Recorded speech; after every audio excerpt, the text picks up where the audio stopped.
Eu vou chamar a pastora Ana para estar fazendo a oração pelas ofertas, e a gente já unge todo mundo. A maneira nossa é assim, a gente, uma vez por mês, né, na Santa Ceia, a gente faz a unção dos dizimistas, que a gente chama, né?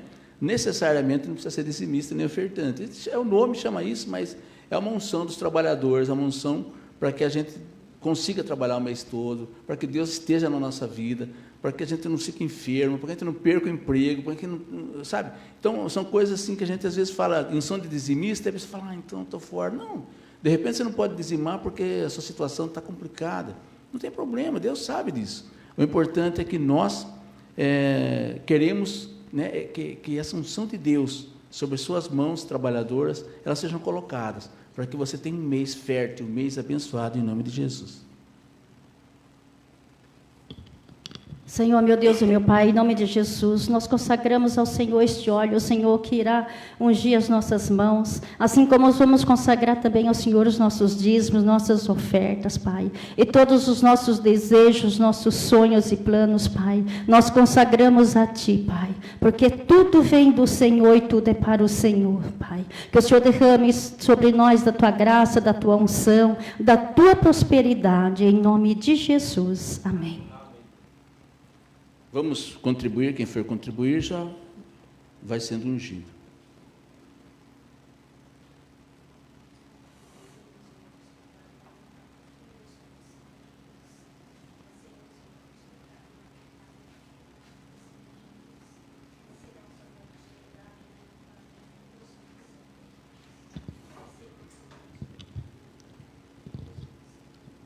Vai ter aula das crianças hoje? Olha que beleza! Nós vamos fazer uma oração pelas crianças também?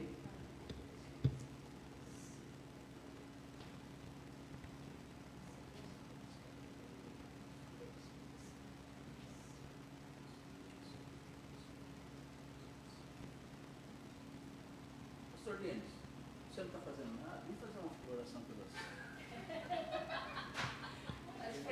Eu abuso, né? Eu abuso mesmo.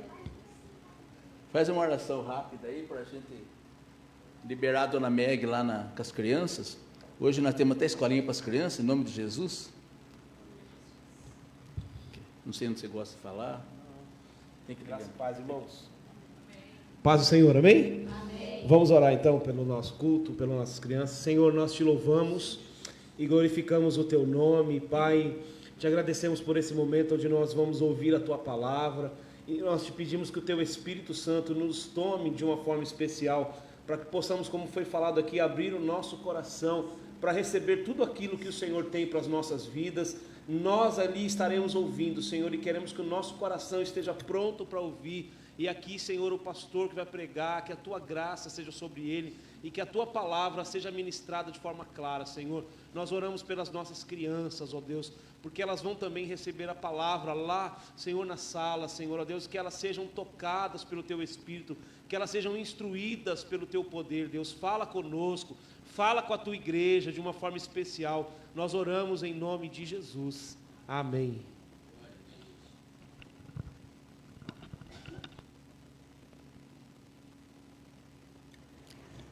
Aleluia.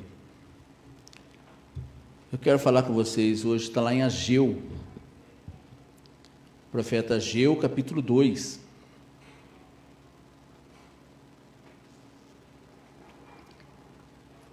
No versículo do 1 até o 9.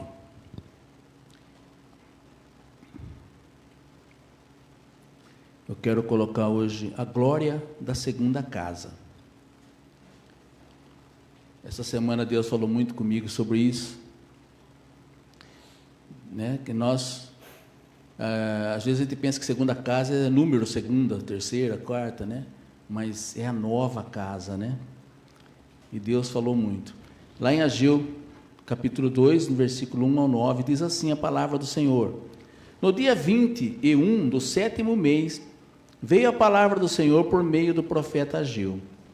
Pergunta ao governador de Judá, Zorobabel, filho de Sealtiel, ao sumo sacerdote Josué, filho de Jeozadaque, e ao restante do povo o seguinte: quem de vocês viu este templo em seu primeiro esplendor?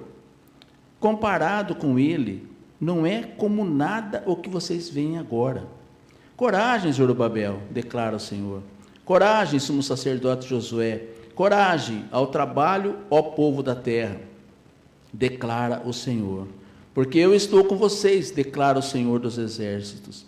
Esta é uma aliança que fiz com vocês quando vocês saíram do Egito. Meu espírito está entre vocês, não tenho medo. Assim diz o Senhor dos exércitos: dentro de pouco tempo farei tremer o céu, a terra, o mar e o continente. Farei tremer todas as nações que trarão para cá os seus tesouros e encherei esse templo de glória, diz o Senhor dos exércitos.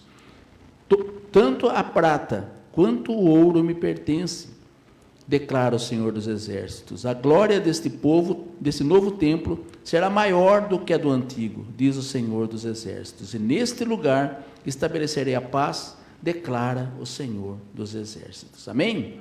Senhor Deus, Pai Todo-Poderoso, que o Espírito Santo de Deus possa tocar esse teu servo, e que as palavras que saem da minha boca agora, sejam as tuas palavras, Senhor, do meu jeito, mas com a tua vontade e com a tua sabedoria. Eu te agradeço em nome de Jesus. Amém.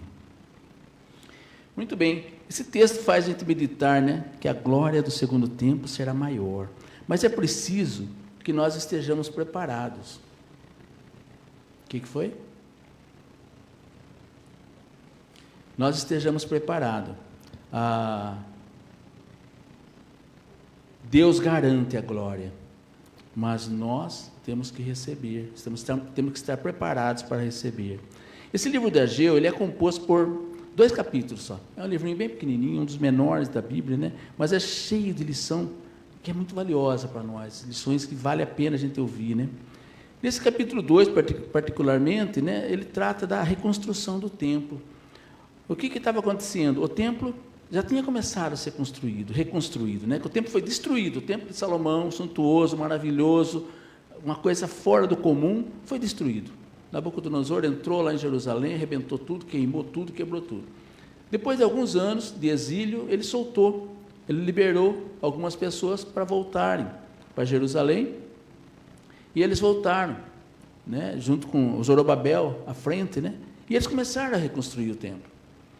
Só que estava difícil, estava complicado, eles tinham muitos inimigos, as pessoas vizinhas, todo mundo me criticando. A gente não tem essas coisas, né? Graças a Deus, se não quiser fazer alguma coisa, ninguém fala contra, né? Isso que é bom. Mas naquele tempo tinha, pessoas ficavam malhando.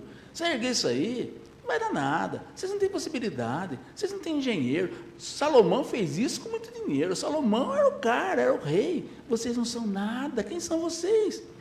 Quem são vocês? Essa é a pergunta que fica para nós, né?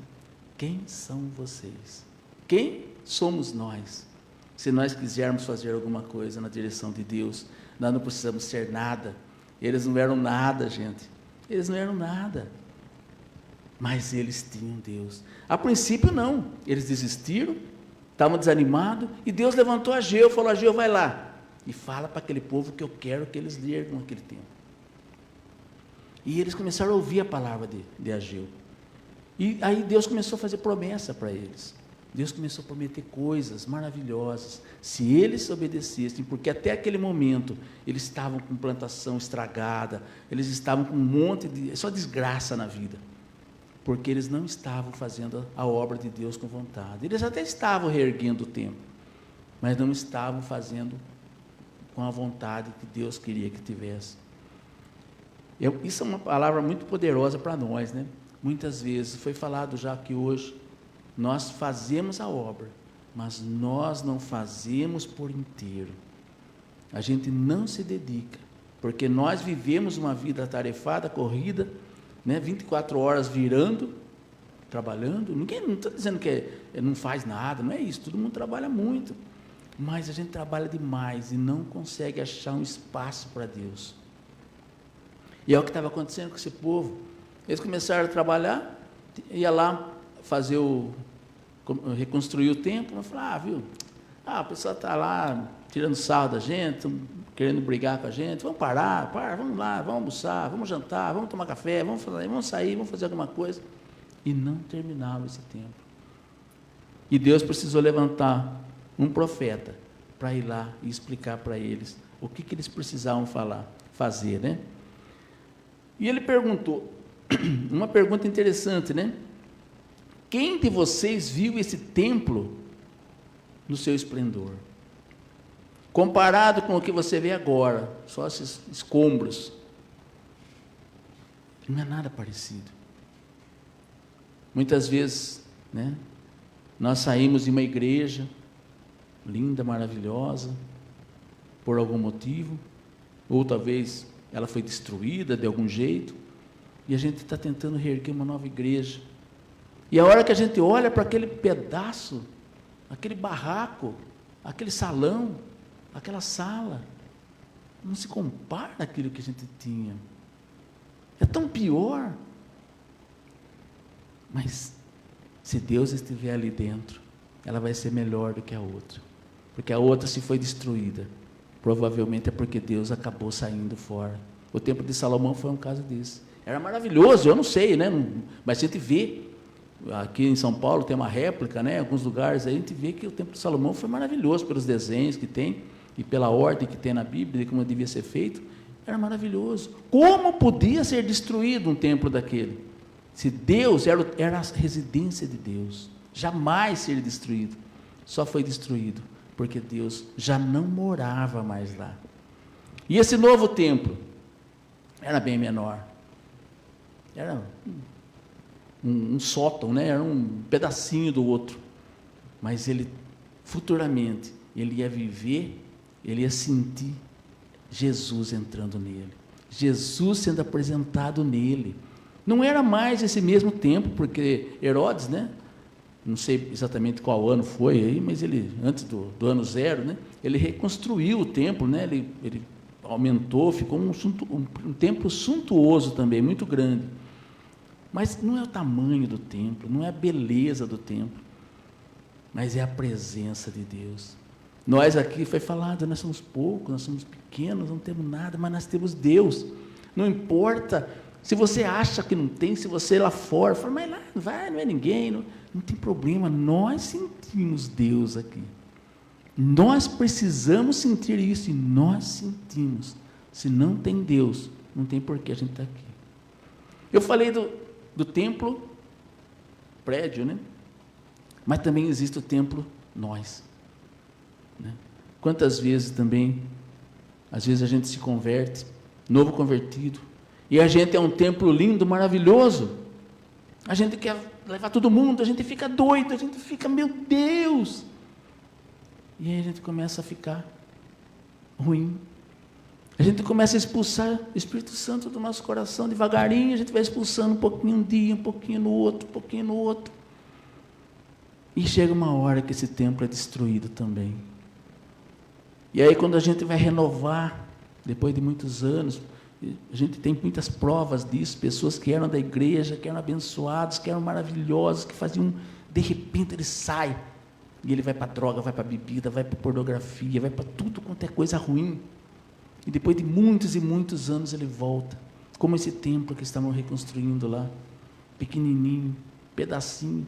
Se você vê uma foto dele, há 20 anos atrás, fala, nossa, era um pastor, era um diácono, nossa, era um obreiro, era um homem de Deus, abençoado, olha que cara, que saúde que ele tinha, como ele enfrentava, como ele evangelizava, como que ele foi perder tudo isso? É porque a gente afugentou Deus de dentro da gente. O Espírito Santo, ele precisa de um templo, né? Nós somos o templo do Espírito Santo, mas a casa precisa estar limpa. Então não importa se a casa é pequena, não importa se a casa é assim, não é moderna, não tem ar-condicionado, aquelas janelonas, né? Mas ela tem Deus. E o nosso corpo é a mesma coisa. A gente pode ter barriguinha, pode ter cabelo branco, preto, pode ter barriga de tanquinho, pode ter tudo, não importa. Mas o que vale mais é o Espírito Santo dentro de nós. Se não tiver esse Espírito Santo, esqueça. O templo será destruído. E nós precisamos tomar muito cuidado, porque hoje está na moda ser destruído. Tudo que você vê na internet leva você a fazer isso, ao culto ao corpo, não é? Você tem que ser fitness, né? Eu não sei falar direito essas palavras, mas que é fitness.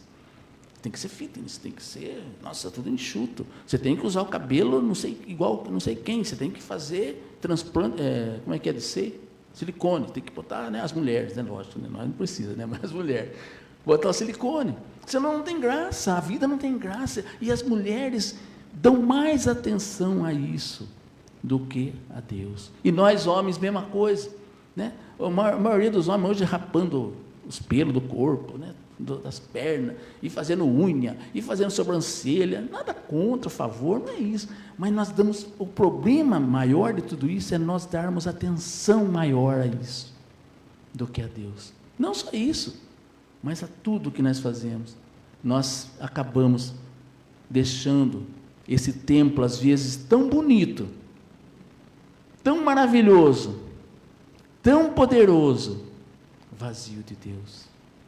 E aí a gente está vendo aqui o exemplo. O que acontece com esse templo? No ano 60, eu não me lembro se é 60 ou 70, acho que foi 60 mesmo, esse templo foi destruído.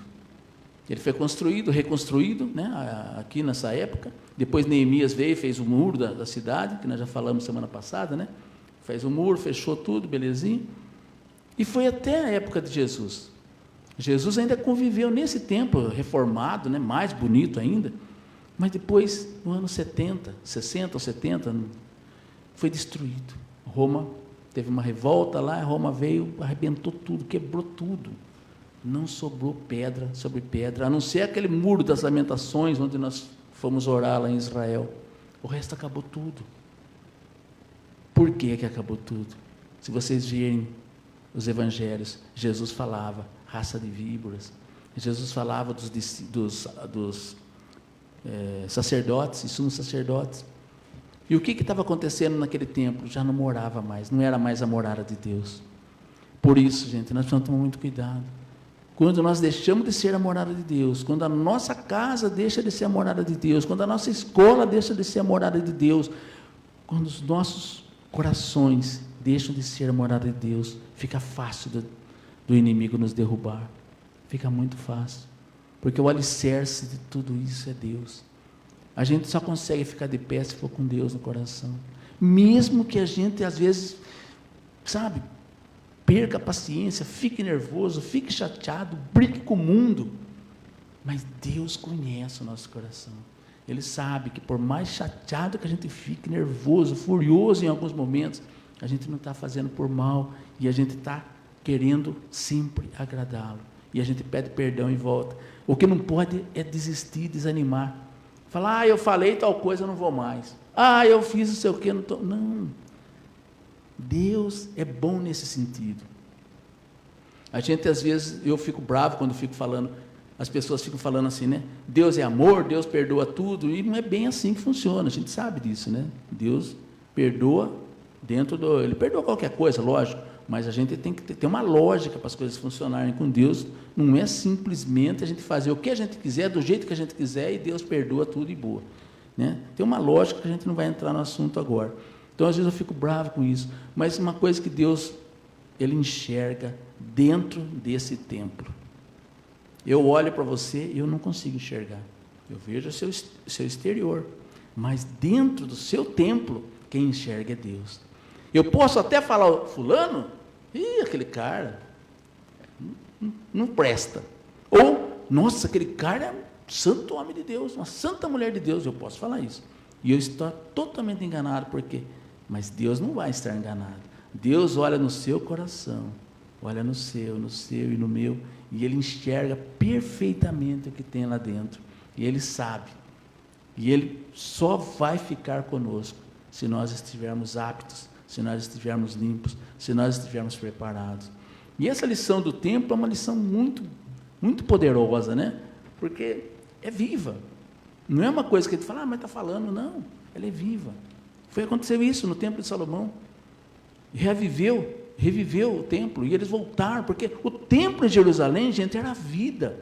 O templo de Jerusalém era o centro cultural, era o centro religioso, era tudo é o centro. Hoje, se você for em Jerusalém, se você acompanha, eu acompanho muito Jerusalém, a vida de Jerusalém é o muro. Não sei se vocês têm visto isso. O Muro das Lamentações é o centro de tudo. Todas as convenções, tudo que vai ser feito. Vamos fazer uma oração, vamos no muro. Vamos fazer tal coisa, vamos no muro. Vamos reconhecer, vamos no muro. Vamos consagrar os exércitos, vamos no muro. Tudo é no Muro das Lamentações, que é o exemplo, que é o resto, o que sobrou do templo. Era assim no templo. Nessa época aqui, né? Eles faziam tudo no templo. O templo era o centro, era o coração de Jerusalém. Eles precisavam daquele centro, daquele templo. Eles precisavam do templo. Mas eu coloquei umas coisas aqui, né? Qual é a mensagem dessa Ageu 2? Né? Eu já falei tudo quase, né? Mas a mensagem central é que Deus está com o seu povo e que Ele promete bênçãos e prosperidade para aqueles que o obedecem e o buscam. É interessante isso, né? Porque naquela época ali, pelo menos, né, Deus precisou prometer bênçãos e prosperidade para que esse povo se animasse. Interessante, né? O povo estava desanimado, não estava querendo. Ageu falou: vocês precisam fazer e tal, você obedecer a Deus, porque Deus tem bênçãos de prosperidade para vocês. Aí eles se animaram. Aí eles começaram a se animar. E ele fala também nesse capítulo sobre a importância da santidade e sobre a promessa de que o Messias viria para salvar, né, para trazer a salvação. O que significa a expressão: a glória desta última casa será maior do que da primeira? Essa expressão é mencionada em Ageu 2,9, se refere à promessa de que a glória do segundo templo que estava sendo reconstruído seria maior do que a do primeiro templo construída por Salomão. Entenderam? Essa segunda casa, que era pequena, que era feinha, né, perto da outra, né, era deslumbrante a outra. Essa pequena casa ia ter mais glória do que a casa de Salomão. Esse é outro ponto para a gente pensar, né, para a gente refletir. Muitas vezes a gente errou, a gente era de Deus, estava na igreja. Eu levava marmitex para as pessoas os mendigos, né, os moradores de rua, né? E a gente sentava a conversar com eles, e a gente levava violão, tudo. Alguns deles pegavam o violão, tocava e cantava assim, que você falava: meu Deus, na nossa igreja não tem ninguém que canta igual ele, que toca igual ele. E o cara fala: eu fui de igreja, trabalhei na igreja 20 anos, 10 anos, 15 anos, depois entrei no crack, entrei na cocaína, e agora estou aqui, não consigo mais largar, não tenho força. E a gente, é lógico, vai orar, vai fazer tudo, mas é difícil para eles fazerem alguma mudança. Mas eles podem mudar. E esse templo, que era tão bonito, está feio, destruído. Mas ele pode ser reconstruído. Talvez não vai ficar tão bonito, porque agora eles estão sem dente, né? O pessoal geralmente, quando usa droga, fica banguela, é difícil, né? Fica aquela feição tudo enrugada, pior que a minha, assim. Então, é complicado. Vai ficar um templo feinho, mas se ele voltar para Jesus, se encher do Espírito Santo, vai ser um templo abençoado, e vai ter glória maior até do que aquela que ele tinha, porque quando ele estava lá novo fazendo, talvez ele estivesse fazendo para ficar bonito, para ficar aparecer na fita, para pegar as mulheradas, né? Porque tem gente que vai tocar no púlpito para pegar mulherada, você sabe disso, né? Eles vão lá para ficar bonitão, lá para as mulheradas ficar dando tchauzinho para eles, para namorar. Aí o cara faz um monte de coisa errada, aí caiu. Mas agora, se ele se levantar, vai ser o segundo templo, a segunda casa, e vai ser abençoado, muito maior a glória agora do que da primeira casa. Essa promessa se cumpriu quando o segundo templo foi visitado e abençoado por Jesus, no caso do templo aqui, né? Jesus entrou, já pequenininho ele foi lá, né, para tomar a bênção, e depois ele voltou várias vezes também no templo, e abençoou aquele templo.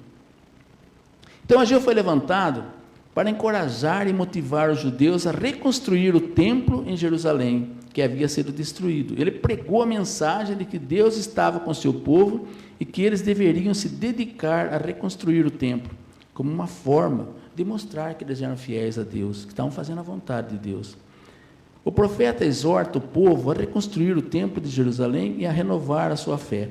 No entanto, ele também alerta sobre a importância de ter um coração sincero e um compromisso real com o Senhor, pois a hipocrisia pode impedir a bênção divina, né? É importante lembrar que, assim como os israelitas, muitas vezes nós também deixamos de priorizar as coisas de Deus. Os israelitas também largaram, e muitas vezes, né, a gente vê isso, em quase a Bíblia, no Antigo Testamento inteiro, a gente vê isso, né? Deus precisa levantar, principalmente na parte dos profetas, né? Deus precisa levantar profetas. Por que Deus levantava profetas? Porque o povo se desviava. Não precisava. Eles tiveram Moisés, tiveram Josué, tiveram depois os reis, né? Tiveram tantas pessoas à frente, mas eles não precisavam levantar profetas que iam lá, e esses profetas muitos deles eram presos, muitos apanhavam, muitos sofriam, porque eles não gostavam de ouvir, como hoje a gente não gosta de ouvir quando as pessoas falam, né? Quando a pessoa fala que a gente está displicente, que a gente não está fazendo as coisas com amor. Às vezes, numa pregação, o pastor fala, né? Sem saber, né? Ele não conhece, né? Está falando porque Deus está mandando falar, ele está falando. E a pessoa no banco escuta aquilo lá e fala, não, mas como é que está falando isso de mim? Mas quem que falou? Então, porque dói, né? Dói nele. Vai nele a seta, né? Bate nele. E aí ele fica chateado com o pastor. Portanto, nós devemos nos desafiar e examinar a nossa prioridade. Começar a partir de hoje, de novo, né? Nós já fizemos isso várias vezes. Mas começar a desafiar nossas prioridades. Quais são as nossas prioridades? Eu sei que a nossa prioridade maior é trabalhar. E Deus sabe disso. Né? Nós trabalhamos 12, 14, 16 horas às vezes por dia, uma coisa absurda, fora de propósito. Mas a gente gosta de trabalhar. Nós somos workaholic, né? Nós gostamos de estar lá. Você não está trabalhando aqui, está trabalhando em casa, está trabalhando aqui, ali. Mas nós temos que fazer é trabalhar para Deus. Nós temos que determinar um horário. Eu não sei exatamente como fazer, não sou eu que vou falar, é Deus. O Espírito Santo de Deus vai colocar no coração de cada um de nós. Qual a melhor maneira? Qual o melhor horário? Não só para orar também, mas além de orar, o que nós podemos fazer? Deus nos capacitou com muitos dons. Todos nós aqui sabemos interpretar a Bíblia, todos nós temos condições de pregar ou de falar de Jesus para as pessoas, todos nós podemos ser conselheiros, todos nós podemos fazer muitas coisas boas, né? Nós só temos que saber como fazer, onde chegar, né? Como chegar nas pessoas, e nós temos que aprender isso com o Espírito Santo. Nós temos que dar essa abertura que nós pedimos no início do culto, é que nós precisamos dar para o Espírito Santo, porque Deus já capacitou a gente, todos nós temos capacidade de algum jeito, uns são mais evangelistas, outros são mais pregadores, outros são mais ensinadores, cada um tem o seu perfil, não tem problema, é assim que funciona, né? Só que nós ficamos ali, muitas vezes nós ficamos inertes, nós ficamos esperando que vai acontecer um milagre, mas o milagre somos nós. O milagre, ele se processa em nós, através do Espírito Santo de Deus. Ele vai me usar para fazer, de repente, salvar um casamento. Não sou eu, mas eu vou falar coisas que o Espírito Santo vai me instruir para que seja restaurado um casamento.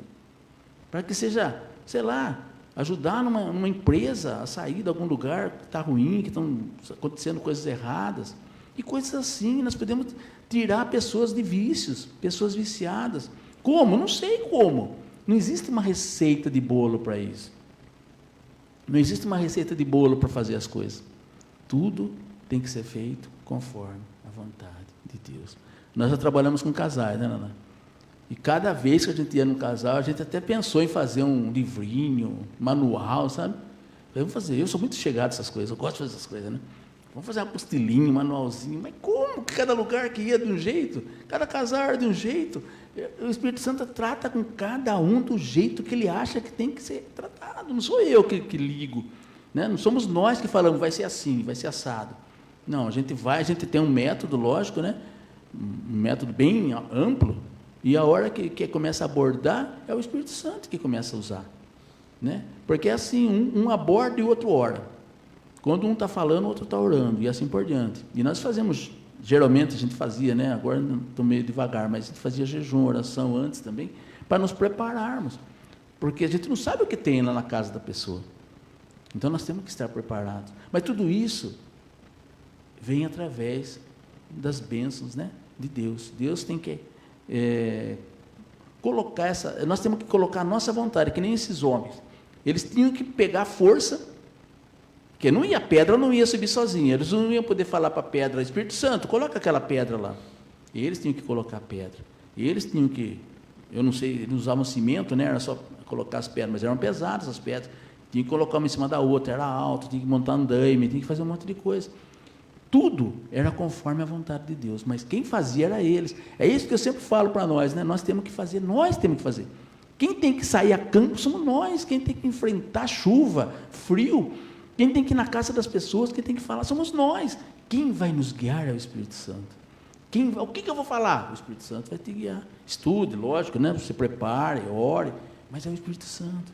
Só que não é o Espírito Santo, ele não vai sair sozinho, né? Já pensou o Espírito Santo andando sozinho na rua assim, batendo na porta? Não vai acontecer isso.